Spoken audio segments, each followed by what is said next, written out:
ଭୂତ କୁକୁର କଥା ଭାଗ 5। ତମ କୁକୁର ମଲା। ସେଇଠୁ 3 ଜଣ ଯାକ କହିଲେ, ଦାଣ୍ଡ ଦୁଆରେ ମଣିଷ ତୁଣ୍ଡ ଶୁଭୁଛି, ଚାଲ ଯିବା କହି ଆସିଲେ। କମାର କହିଲା, ତମ କୁକୁର ମୋତେ ଲାଙ୍ଗୁଡ଼ କାଟିବାକୁ କହିଲା। ମୁଁ ତାକୁ ମନା କଲାରୁ ମାନିଲା ନାହିଁ।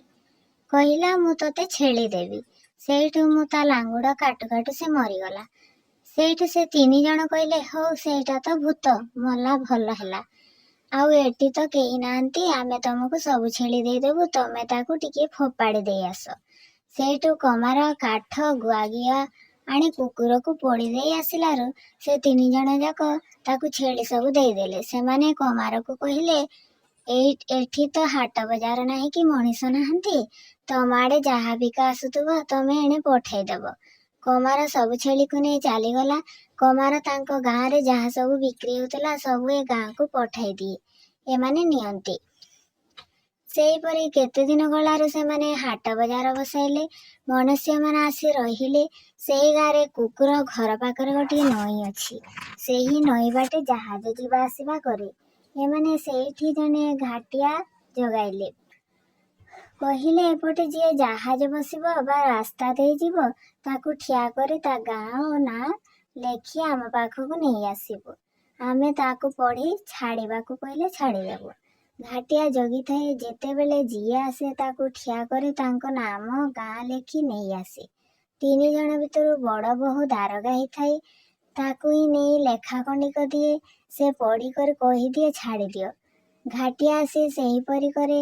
ଏମିତି କେତେ ଦିନ ଗଲାରୁ ତାଙ୍କ ସ୍ୱାମୀମାନେ ସହରରୁ କିଛି ଟଙ୍କା ନେଇ ଘରକୁ ଫେରୁଥିଲେ।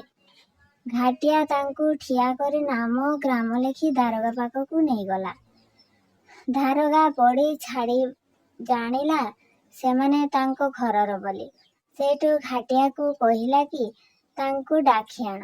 ଘାଟିଆ ଆସି କହିଲା, ତୁମକୁ ଦାରୋଗା ଡାକୁଛନ୍ତି, ଆସ। ସେମାନେ କହିଲା, ଆମେ କ'ଣ ପାଇଁ ଯିବୁ? ଘାଟିଆ କହିଲା, ନା ତମେ ଆସ, ଦାରୋଗା ଡାକୁଛନ୍ତି।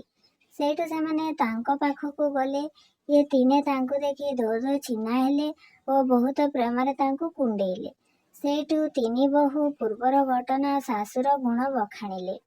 ଏ 3 ଭାଇ ଯାକ ସେଠି 2-4 ଦିନ ରହି ମା ପାଖକୁ ଖବର ଦେଲେ ଯେ ତୁମ 3 ବୋହୂଙ୍କୁ ନେଇ ପାଖ ଗାଁକୁ ଆସ। 3 ପୁଅ ଏକଲା ମାକୁ ଦେଖି କହିଲେ, ତୁ ତ ଏକଲା ଆସିଲୁ, ତୋ ବୋହୂମାନେ କାହାନ୍ତି?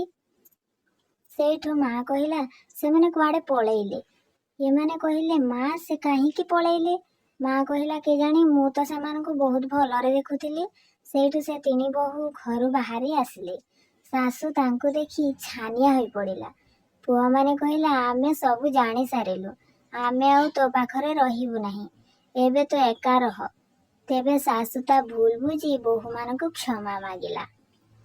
ବୋହୂମାନେ ତା ଶାଶୁକୁ ଆଦରର ସହିତ ନେଇ ଘରେ ରଖିଲେ ଓ କହିଲେ, ତମେ ଆମଠୁ ବଡ଼, ଆମ ମା ପରି, ତମେ ଆମକୁ କ୍ଷମା ମାଗିବା ଦରକାର ନାହିଁ। ଏବେ ଆମେ ସମସ୍ତେ ଏକାଠି ରହିବା।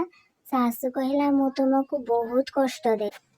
ଏବେ ତୁମେମାନେ ମୋର ବୋହୂ ନୁହଁ, ମୋର ଝିଅ। ସେହିପରି ସେମାନେ ସୁଖରେ ଘର ଦ୍ୱାର କରି ରହିଲେ।